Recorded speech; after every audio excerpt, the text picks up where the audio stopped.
Birmingham. She could go to Birmingham, she thought. Get the coach to Digby and a train to London from New Street. She could also get to Edgeford from there quite easily. As the thought eased into Cecilia's mind, one part leapt to her defense. She needed to go back there at some point to get the sample analyzed.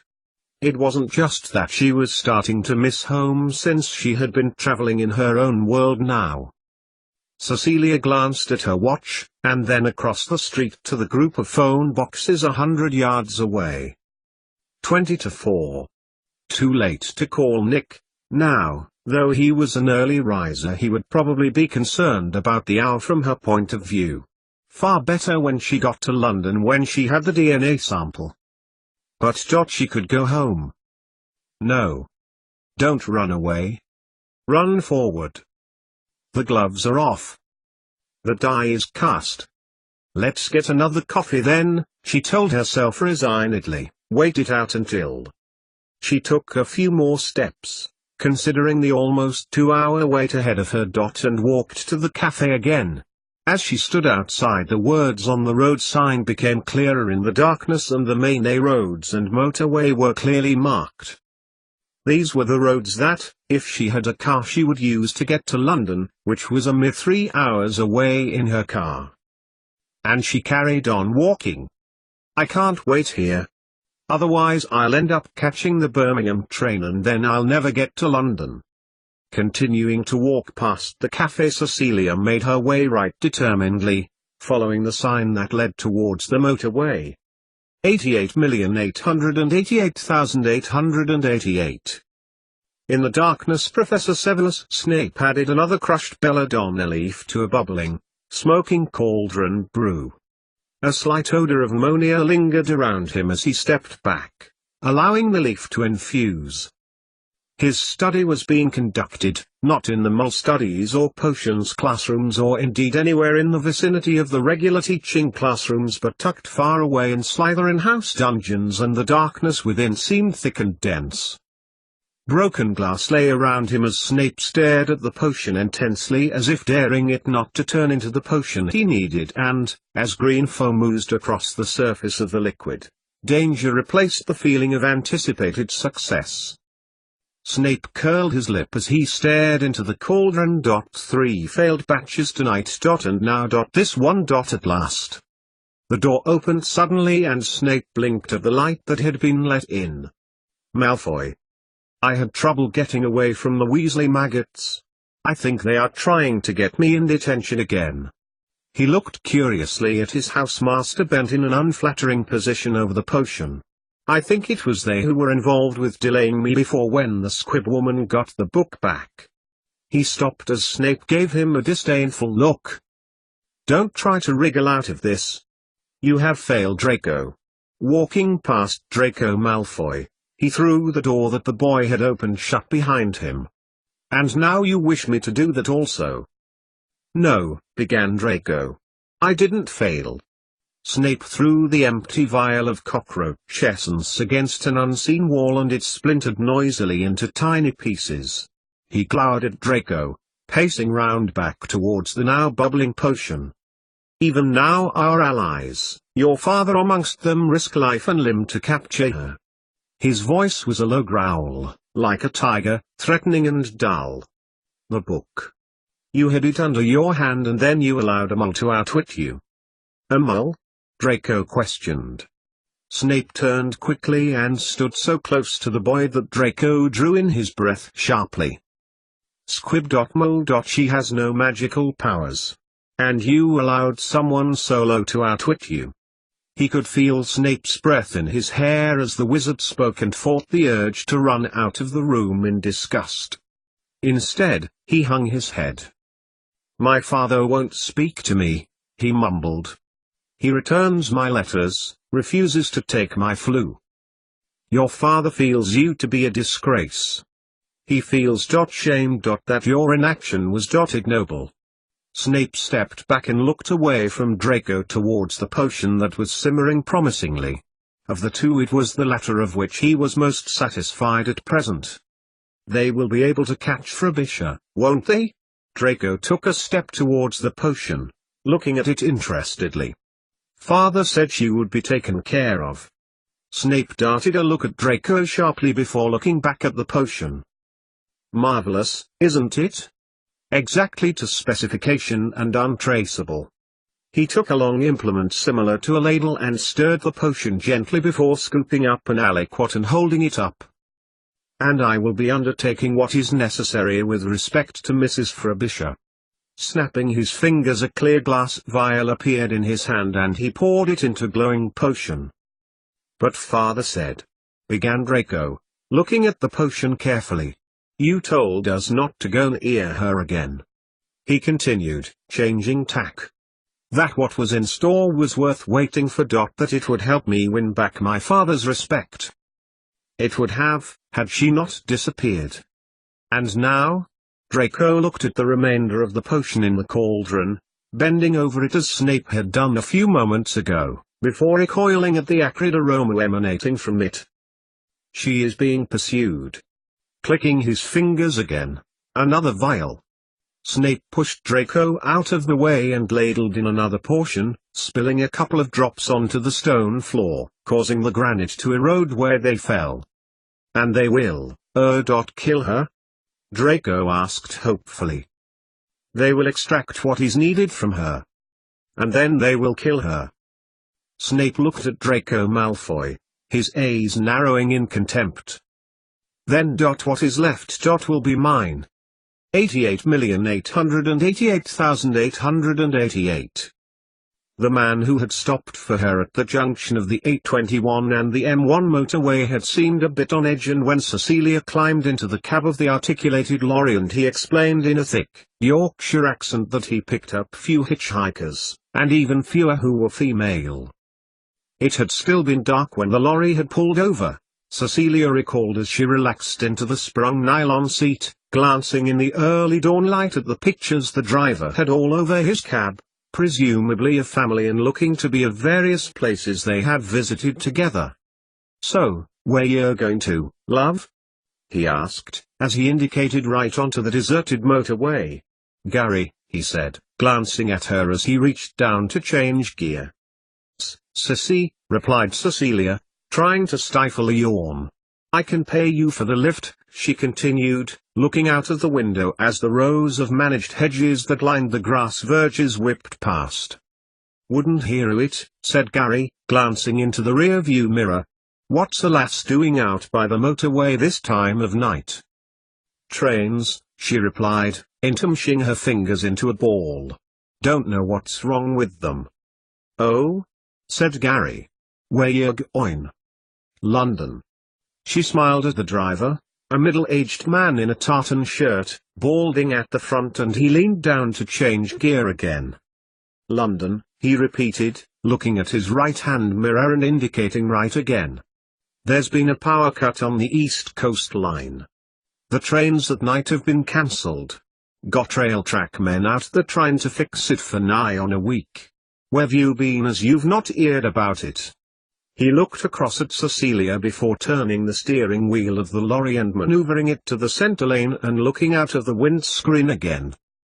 Away, said Cecilia truthfully.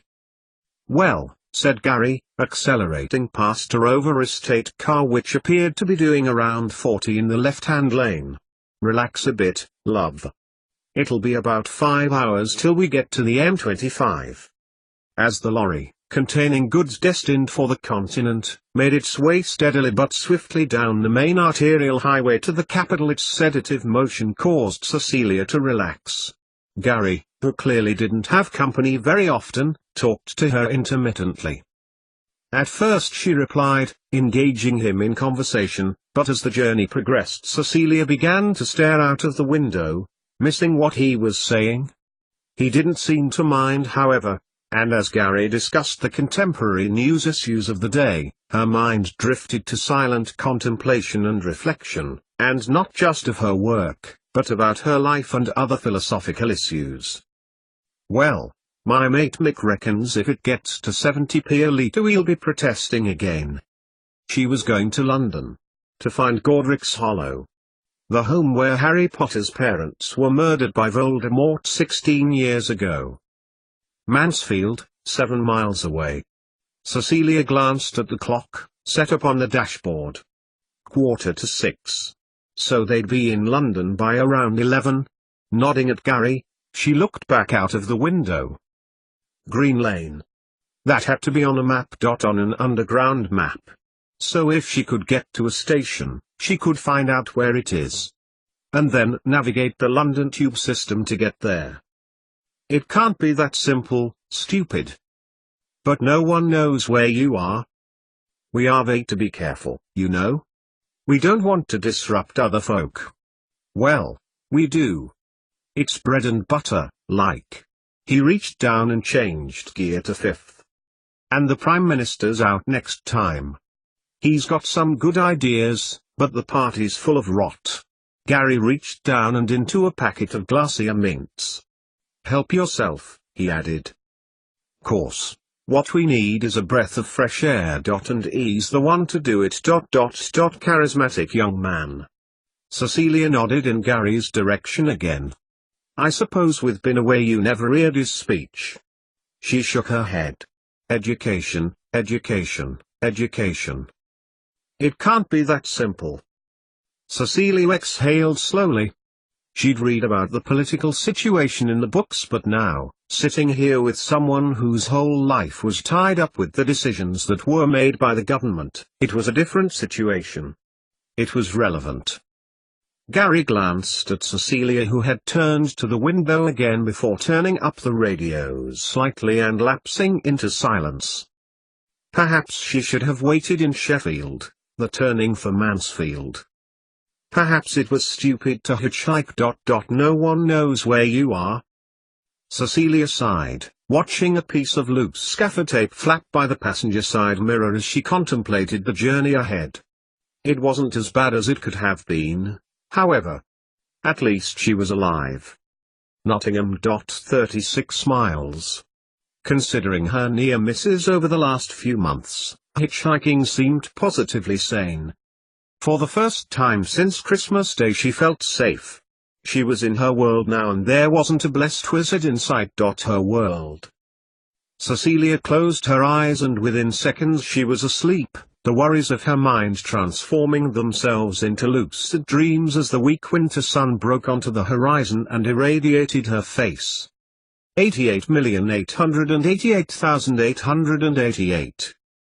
If she is not already in London, then she will be making her way there.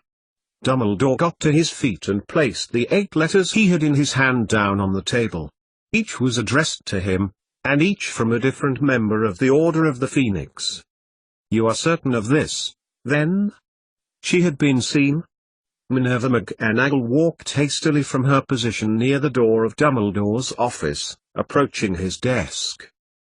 No, said Dumbledore serenely, looking back at the letters as he made his way towards his fireplace. Following her disappearance last night, she has not been seen by anyone. Then how? Dumbledore held up a hand. What does your heart tell you, Minerva? She has worked alongside us for a good few months now. Professor McGonagall stopped. What do I think? It doesn't matter what I think, Albus. It matters about the battle we have planned. It matters about the students of this school and that they are safe. Not that I have any reason to doubt they would be. It matters that we cannot quite predict exactly what Mrs. Frobisher is going to do because what we have asked her to do is so far-reaching. Tunks has reported on Edgeford again. She was not there.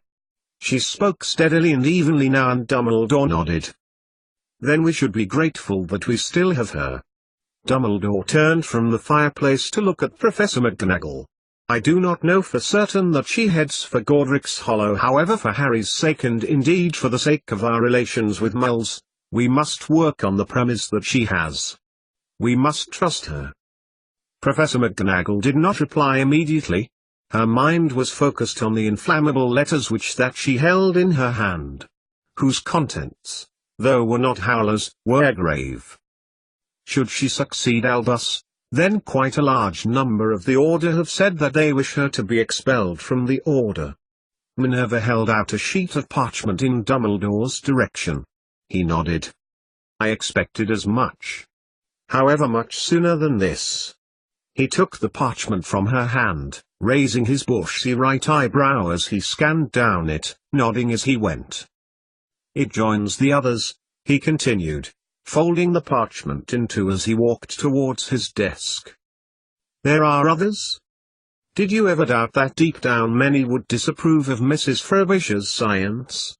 Can you stand before me and claim you yourself are free of doubts?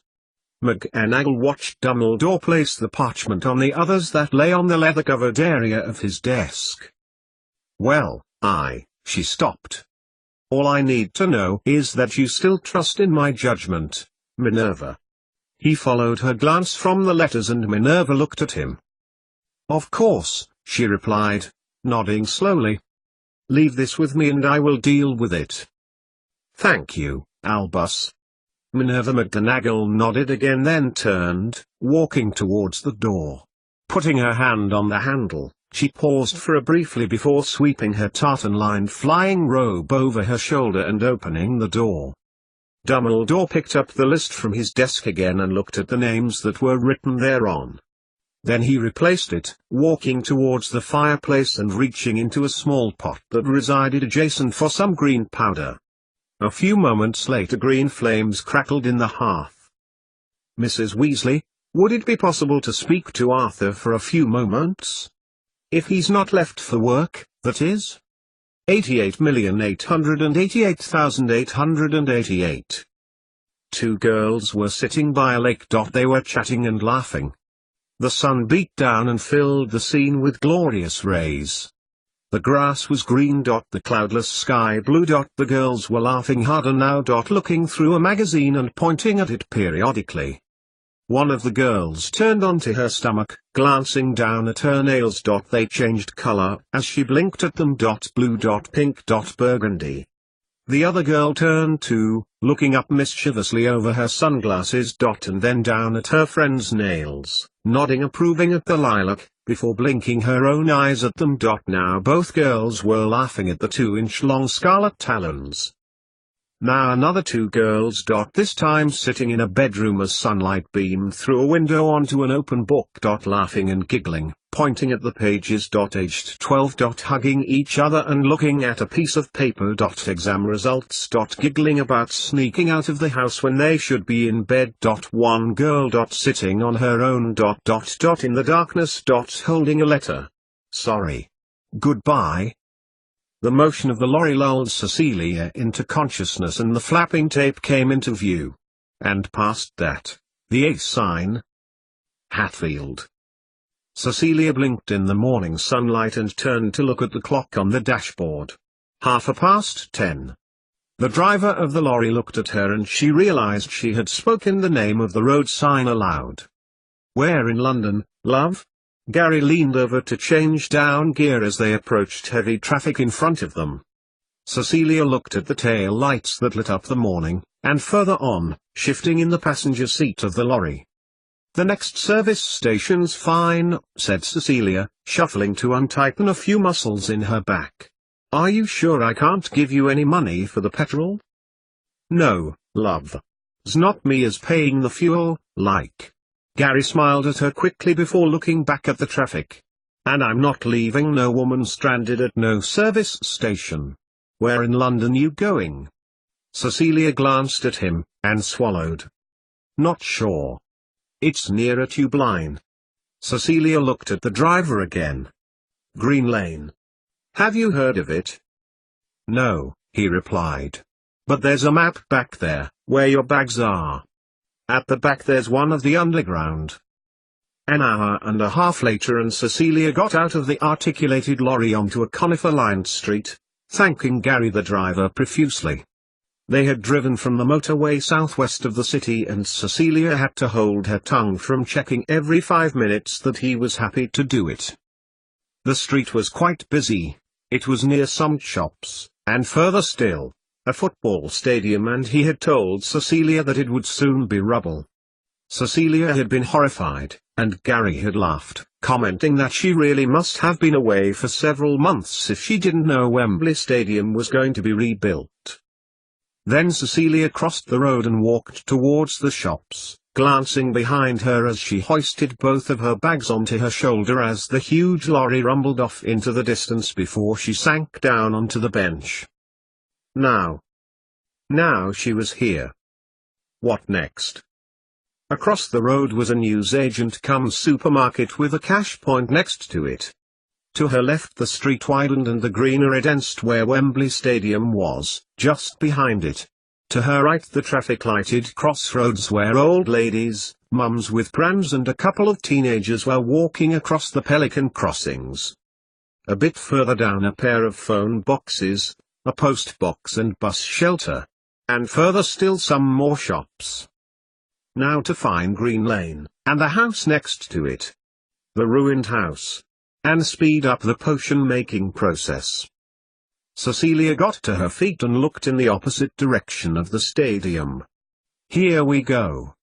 Green Lane. The die is cast. And then she sat back down again, a pang of concern in her stomach. What would happen when she found it? Would this count as her telling someone? Would she be walking along the pavement and forget everything because they have not done what she has asked? Would she end up being like those people you read about in the paper who've lost their memory and are found wandering round the streets and not be able to remember her name? Cecilia glanced across the street again. One of the mums with a pram had paused to look in the window of a shop, holding a toddler on reins from running off. She watched her turn and acknowledge another lady with a pram as they engaged in what seemed like a friendly conversation. And here she was, watching them. In a suburb of London. Here to do a job to make something better. Time to find Green Lane and do what must be done. But not before you've called Nick and checked it's okay, and got some money out for the train to Birmingham, a little voice told Cecilia. Because you've got to get the sample analyzed before you go back to Hogwarts. And not before you've had something to eat, said another voice, more urgent than the others and more quickly subdued, and as she pulled her bags to her shoulder again Cecilia realized it had been a full 24 hours since she had eaten lunch, at midday, at Hogwarts. Crossing the road carefully, she narrowly avoided the leery teenagers who had chosen to cross the next road without using the crossing, laughing in their wake as she glared teachily at them before making her way into the shop. I'll have something to eat then call Nick, Cecilia decided as she reached into her pocket and pulled out the last of her change to pay for the cheese sandwich, which looked about the nicest the small shop had to offer. $1.55, said the lady behind the counter. Would you like a bag for that? Cecilia shook her head. I'll be eating it in a minute, she added, handing the woman the correct money. It'll be a waste. She put the sandwich into her bag and turned to go, before looking back up at the woman. How far is it to Green Lane Tube Line? The woman looked up and frowned, holding up the 50-pence piece Cecilia had just given to her for the sandwich. This is an old one, said the woman sharply. I'll have to ask you for another. She held it out to Cecilia. I don't have any more, said Cecilia, reaching back into her bag. You'll have to have this back. She placed it on the counter, and reached towards the coin. No matter, said the woman, closing her hand. I'll take it for now, I wouldn't want to see you go hungry. She looked down at the till and pressed a few buttons. But if you get any more, you'll need to take them to the bank and change them. Didn't you know the deadline was the 1st of February? She pointed a bony finger towards a small black and white photocopy of a poster on the notice board behind her. These are what we have now, small ones, the woman added, holding up a much smaller version of the coin that Cecilia had given to her. At least it's the same shape. At least, the woman leaned towards Cecilia. It's still money I recognize. Not like the stupid foreign coins. AQs, or euros, or whatever they want to introduce over there, she pointed out through the window. Now, where was it you wanted? Cecilia smiled again, picking up the sandwich gratefully. Green Lane. Do you know where it is? 88,888,888. By her reckoning, Cecilia had absorbed at least a couple of pints of rainwater by the time she had walked to the tube station. Taking shelter underneath the Victorian-style veranda that stood in front of the tile ticket booths. Directly in front of her, through the rain, Cecilia stared at a field. Beyond the view of the misty rain, beyond the children's playground, was her destination. It had taken her only half an hour to walk to the station, but she had been standing out of the rain for another half an hour, watching the rain pour as the water her clothing had absorbed rejoined the rest of the torrent, running down her legs and ankles. Her destination. She need only to walk across the road, through the park and further on, and she would be there. The rain continued to sheet as she glanced back up the road. And once she had it, she needed to go home. She needed her friend Nick Smith's help again. And it would be done. An act that most of the wizards whom she claimed to be helping would, if they did not already, revile her for. It's a job. It's business. Don't get involved. Cecilia spoke the words aloud as she turned to head in the direction of the telephone boxes that she had walked past half an hour ago, catching her bedraggled and unkempt appearance in the reflection of the advertising hoardings that stood at the entrance to the tube station. It was no wonder that woman in the shop had taken pity on her with the sandwich when she looked such a sight. Walking out of the shelter of the station and back onto the street, the rain began to soak through her damp clothing again as she made her way to the telephone boxes. Pulling her bags inside, she dumped them at her feet and picked up the receiver and threw in the last 20p piece, dialing a number. At the other end, the phone began to ring. She'd call Nick next, Cecilia told herself. Right after she'd spoken to Libby. After she'd told her the work was nearly over and to expect her back in a couple of weeks. A minute passed and the phone continued to ring, and Cecilia looked through the condensation-lined glass of the box and out onto the street as the cars passing by skimmed through the fast-forming puddles in the road. No answer. That wasn't right. Libby worked from home, and Freya would be at school still. Why wasn't she answering? Pulling on the hook, Cecilia listened to the sound of the tone for a few seconds before putting in the 20p coin again that had been rejected from the first unanswered call. The rings continued for a few moments and Cecilia looked out at the traffic again. What was happening here? Nick, who finished work at midday, was not answering either. With a sigh of frustration, Cecilia made to hang up the phone again. Then stopped. Hello. The voice at the other end sounded tired, distracted. Nick. The tone of Cecilia's voice changed and she was overcome with an overwhelming feeling of gratitude. Yes? Nick. It's Cecilia. Cecilia? Oh, hi. I was just in bed. Cecilia heard a yawn. Nick. Sorry. Cecilia felt her relation be replaced with realizing guilt. Sorry to wake you. I've tried Libby but there's no answer. The words were spilling out from her mind without discrimination. You don't know where she might be, do you? And I need to ask you if you could do me another favor. It was just, well. She trailed off when she realized that there was no reply at the other end. Sorry Cecilia. I'm a bit busy just now. Caught up in something. His voice sounded clipped, it wasn't his usual manner. She said nothing for a moment.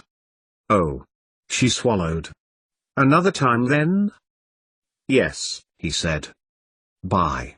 The phone clicked dead.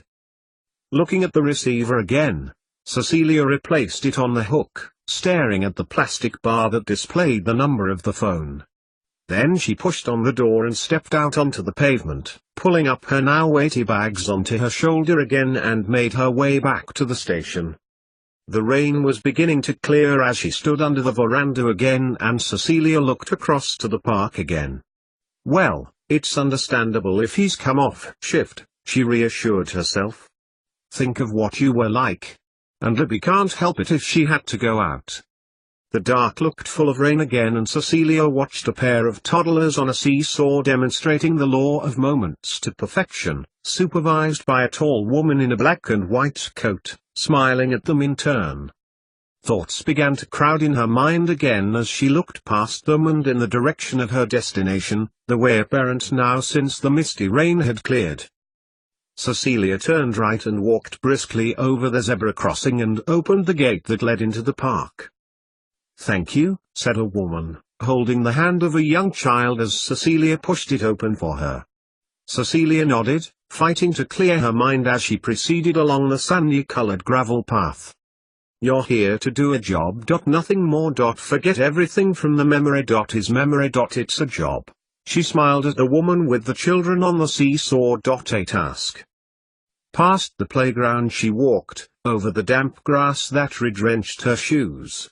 Over the hill crest, and beyond it a railway, the Southwest Line. One of Brunel's major triumphs.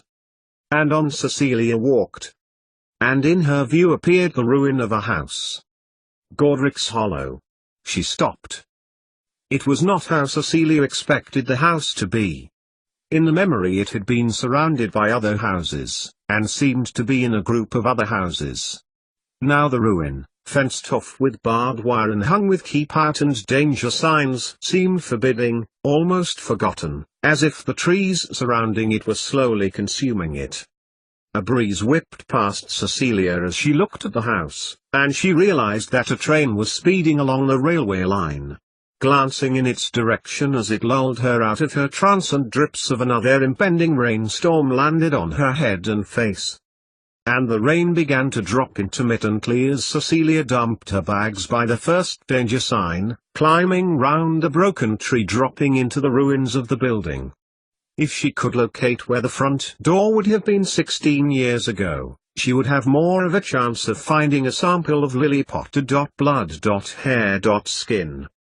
Purposefully Cecilia walked around the grounds of the ruin.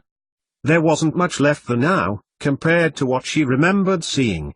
The walls of the ground floor stood ragged, the bricks like teeth, like castle crenulations, as if most of it had been torn away. The rain began to pour now as Cecilia looked round at what remained. A house. A home. The remains of the brown, red and green carpet, folded at the corner and mouldy. Some floor tiles from the kitchen. A broken brown bowl hidden under a mossy overgrowth. And now the sight hit Cecilia in the stomach as she finally understood the sensitive nature of what she was undertaking. And why many, who did not understand science, were so opposed. The house was destroyed, as if left to decompose. Like a corpse exposed to erosion. They must trust her. Cecilia walked through the rubble and detritus, her mind focused on her quarry. Even after all this time there would be something. Wiping her hair from her face that was getting slowly sodden with rain, her eye caught some bricks which looked like they had fallen from the first story. She trudged over to it, pulling away the wild woodland with her hands. A sample, that was all she needed. Just a stain of blood. The bracken and dead brambles tore at the back of her hands as she fought to free the bricks from its hold. So much time wizards have spent talking about blood. Cecilia sucked at the back of her left hand as the rain washed a trickle of her own down onto her jeans. Half blood. Pure blood. Muddy blood. All in the blood. It is all in the blood. And in front of her eyes, a pile of broken bricks, coated in plaster which in turn was covered in wallpaper, fresh as Cecilia's memory, pink and white, with dark dog roses. And a dark brown patch that interrupted the decorative aesthetics of the pattern. Lily Potter had been lying by this wall, she recalled, her head staved in and body broken. The rainstorm quelled suddenly, going from sheeting water to drips again, and from her pocket, Cecilia pulled a small Ziploc sample bag which she had taken with her from the laboratory back in October, picking up the small piece of wall. Stowing it away in her pocket, Cecilia rose to her full height, looking around her again. Harry would benefit from the work, her logical informed her coldly. But there was only so far she could be richly Jungian about it all.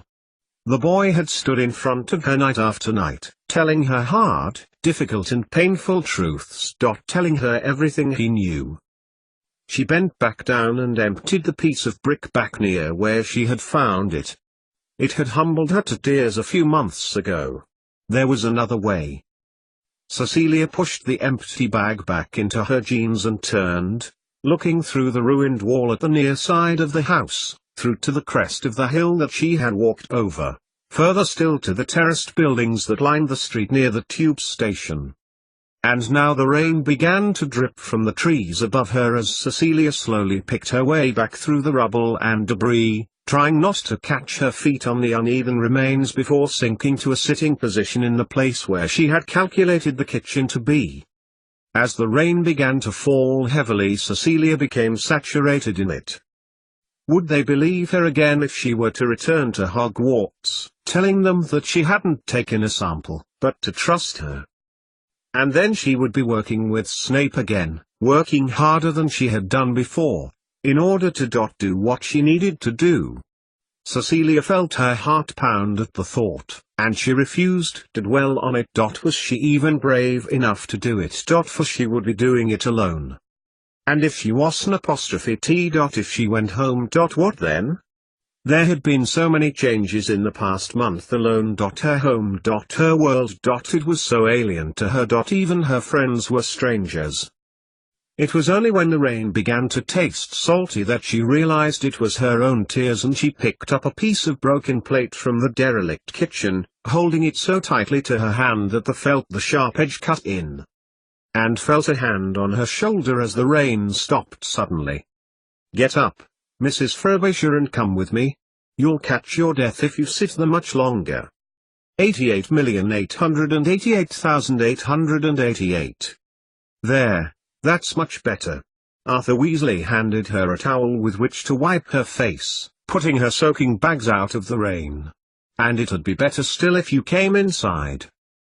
10 yards from where the back door of the house would have been, facing the railway line, Cecilia peered inside what seemed to be a frontless tent where Mr. Weasley had gone, which was facing the Southwest Railway line.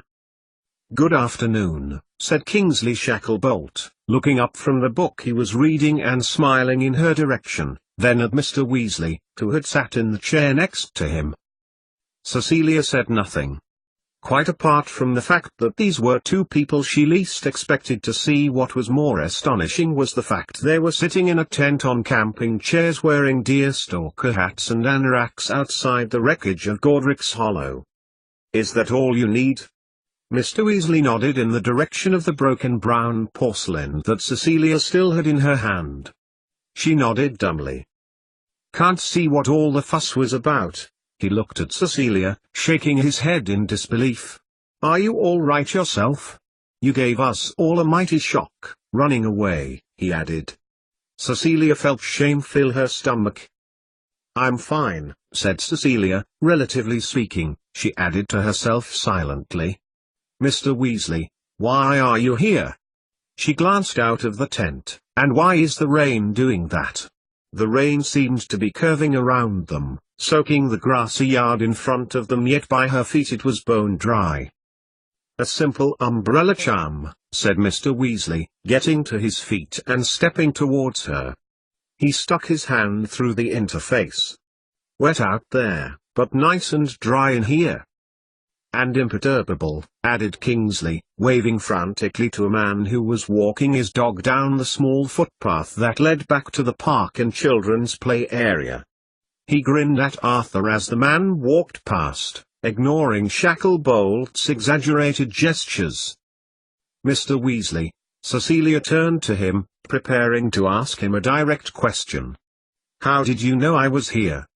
To his credit, the wizard smiled and, Dumbledore-like, returned to his camping chair, contemplating Cecilia's question. "Dumbledore knew you were gone and requested as many of the Order who could be spared to try to find you. It wasn't difficult to guess you would find your way here sooner or later." Cecilia felt her face flush. "And besides, I couldn't possibly leave a fellow train spotter abandoned out here on her own, could I?" He tapped the third camping chair and wearily Cecilia sat in it. Besides, we are on business, continued Kingsley, putting his open book face down on a small collapsible table, interlocking his long, black fingers. Misuse of Mall artifacts. He pointed in the direction of the railway line where two teenage Mall boys were making their way down the embankment towards the tracks. Arthur Weasley grinned. We would be amiss in our duty if we did not investigate all incidents of misuse of Mall artifacts. Especially if the said artifacts are being misused by Mulls. Cecilia felt her heart lurch as she watched one of the boys approach the points on the line, appearing to be trying to jam something between them.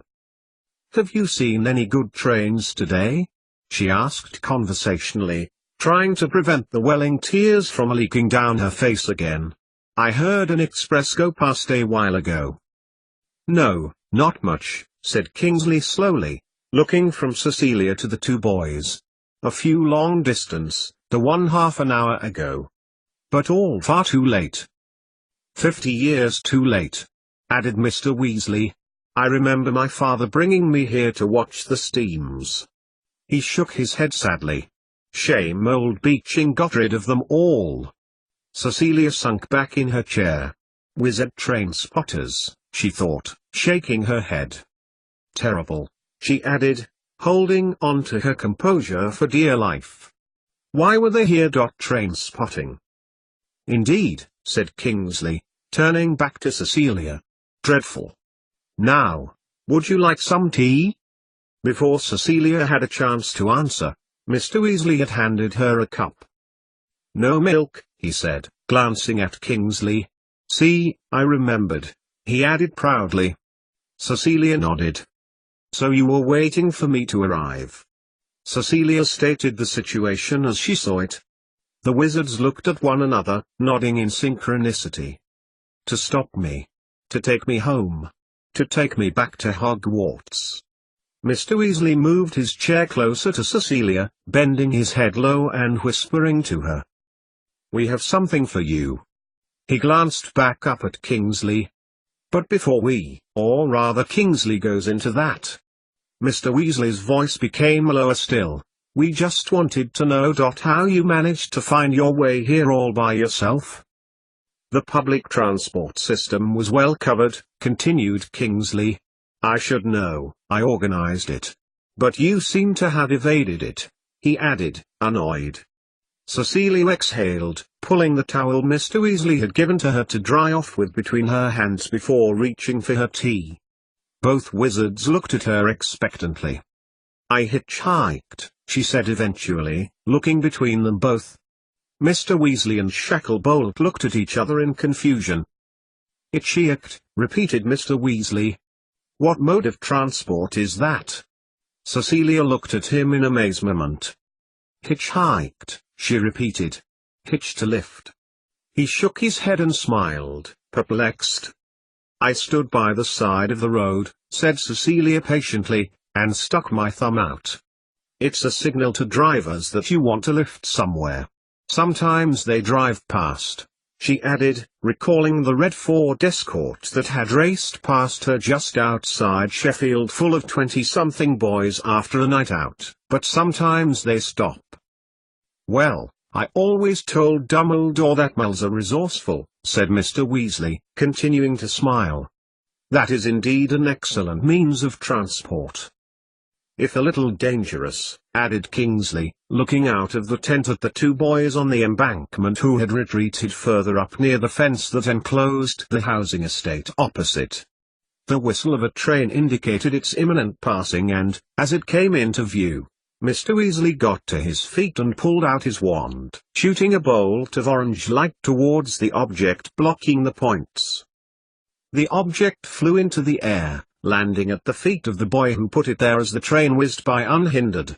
The boys looked across in their direction, then at one another before tearing off at speed into the housing estate. Misuse of Mall artifacts, nodded Kingsley towards Arthur Weasley, who was grinning with satisfaction in the boy's direction, under Section 3, Article 7 of the Mall Protection Act, 1956. Very good aim, Arthur. Cecilia looked down at the tarpaulin floor, stifling a wry smile, and her feeling of mirth changed quickly to melancholy. "So I'm here," she said quietly, "having obtained my sample. Would you mind, before you inform me of what it is that you wish to inform me, telling me what caused such destruction to the Potter's house?" "My dear girl," exclaimed Arthur Weasley, sitting on the camping chair next to Cecilia. "You mean to tell me that no one had actually told you about Halloween night of 1981? Cecilia shook her head. "I know about Volume Dash." "Don't say his name," said both wizards together, loudly. Cecilia swallowed, picking up the towel again. "I know about the events involving Harry," Cecilia corrected herself, "but such devastation?" "Arthur," said Shacklebolt, a tone of warning in his voice. "No, Kingsley," said Arthur, "we have more to tell her than this. And if she doesn't know, should not keep it from her. She is an Order member, after all. Come on." They proceeded out of the tent, and back round to the ruins of the house, stepping amongst the ruins in complete dryness as Shacklebolt extended the bubble around the ruins and overhanging trees. Mr. Weasley proceeded to describe the most terrible events that followed Voldemort's departure from Godric's Hollow. How Sirius Black had alerted Dumbledore to the event after following Peter Pettigrew, and how Remus Lupin had arrived at almost the same time. How the hiding place had been chosen as a location and the Potter's family home had been transplanted here from Bristol when James had gained a job as Anora, and how it had been enchanted as a hiding place when Voldemort had discovered that Harry was a threat to him. How the rest of the Order arrived, before the Ministry officials, recording the devastation and seeking information that would lead them to Voldemort's location. How Dumbledore had taken away Harry to safety and he, Mr. Weasley, and Mrs. Weasley had taken young Tonks away with them, who Sirius had been babysitting and brought with him, to spare her the horror and terror. How Death Eaters descended upon the house after the Order had arrived and a pitched battle had ensued, causing more and more destruction. How it had taken the fall of power of Voldemort for the strength of the Death Eaters to fail in front of their own eyes before the Order could drive them away. How the Ministry declared the area to be, as a magical scene of crime, out of bounds until what remained had been investigated. "Abandoned," said Mr. Weasley, stepping through the threshold of the kitchen, over the decrepit carpet fragments. "The inquiry is still open, and the place is still officially under investigation, according to Ministry records.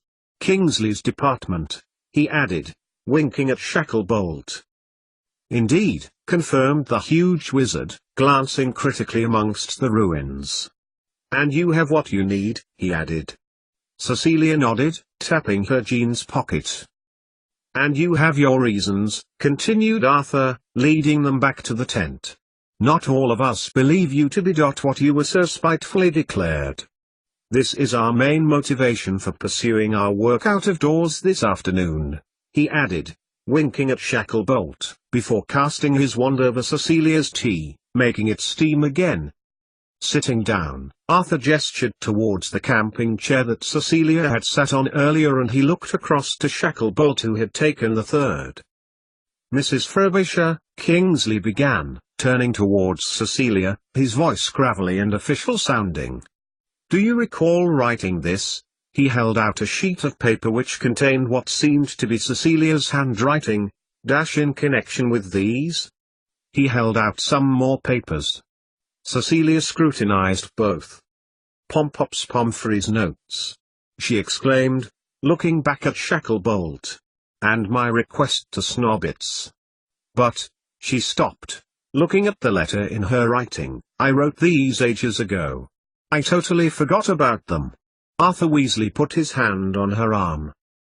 "Snobbits sent the information to the Ministry," he said quietly. "The runic interpretations to the Department of Communication for further examination."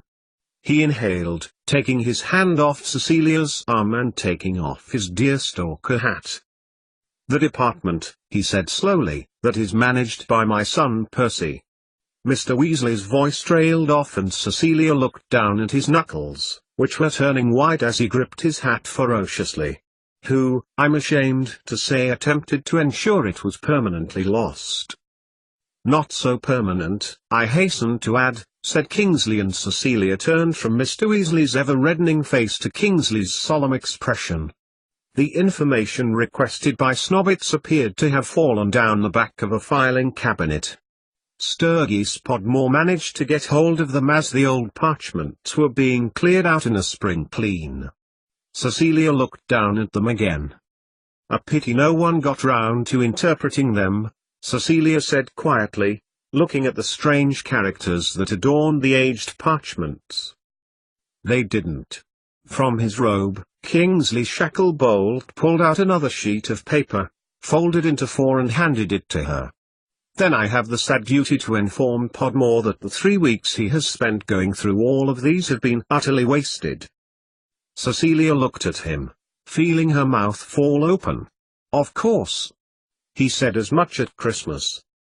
Once Podmore had interpreted them, they too went missing, only for me to discover they had been collected up with taxation documents which were due to be destroyed.